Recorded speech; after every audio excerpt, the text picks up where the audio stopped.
Our first question comes from Alex Lindsay in Washington, D.C., who asks, how does anti-Muslim rhetoric put our security at risk? Anti-Muslim rhetoric puts our national security at risk because those who say Christianity is at war with Islam, or Islam is not compatible with democracy or American values, what those people are doing is actually echoing the recruiting message of Al-Qaeda. That's what they say. That's how they recruit people. That's what bin Laden has always been saying. And first of all, it isn't true, but it gives violent extremists it elevates them to being religious warriors, which is what they want, and it's a status that they don't deserve. It puts our troops at risk, and it risks security within our own borders. One of the things we do is count on Muslim Americans in this country who have been key to helping us keeping our country secure. They have been important in identifying and preventing radicalization and working with law enforcement. So if we say to our fellow citizens, you can't be trusted, you're not loyal to this country, we are strongly weakening our own security. Our second question comes from Ashwani Vij, who asks, why do religious debates get so much airtime when there are issues like poverty spread across the world? It can be frustrating when religious debates get so much airtime when there are so many other issues that are problematic in this world, from poverty and the environment and global warming, immigration, other issues too.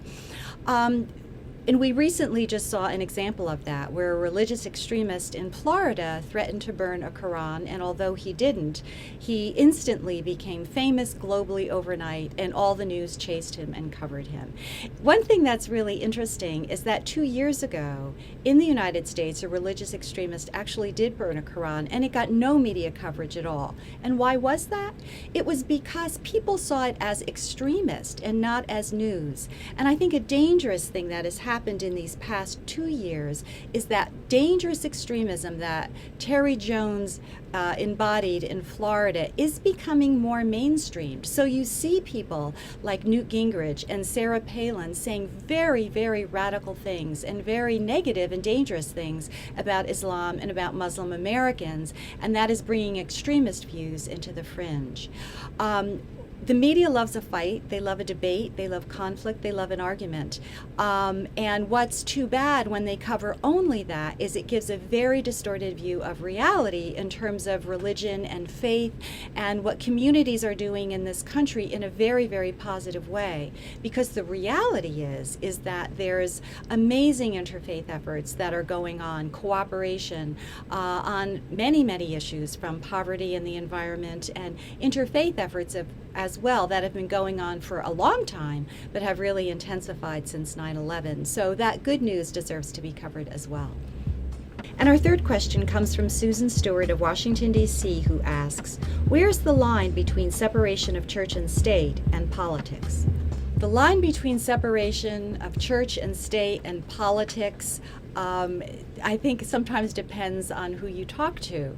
One of the great strengths of America is that we do have separation of church and state, and what that means is religious liberty. It's a core value of America. It's what our founders came to this country for, because many of them were persecuted in Europe for practicing their own faith, and they didn't want that to happen here. And so what religious liberty and separation of church and state means is that there's no official government religion, and you don't get either punished or rewarded for following whatever faith you do faith. Now, as we know throughout our history, this has sometimes been more of an ideal than a practice, but we have struggled, I think, really to live up to the ideal, which is one reason that America is the envy of the world in many ways. And I think religious liberty is one of them. It's also a reason that many Muslim Americans say that America is one of the best places to be a Muslim, because you are free to practice your faith. And so anything that would jeopardize that, anything that would threaten or weaken that, again, not only weakens our national security, but it really threatens one of America's core values.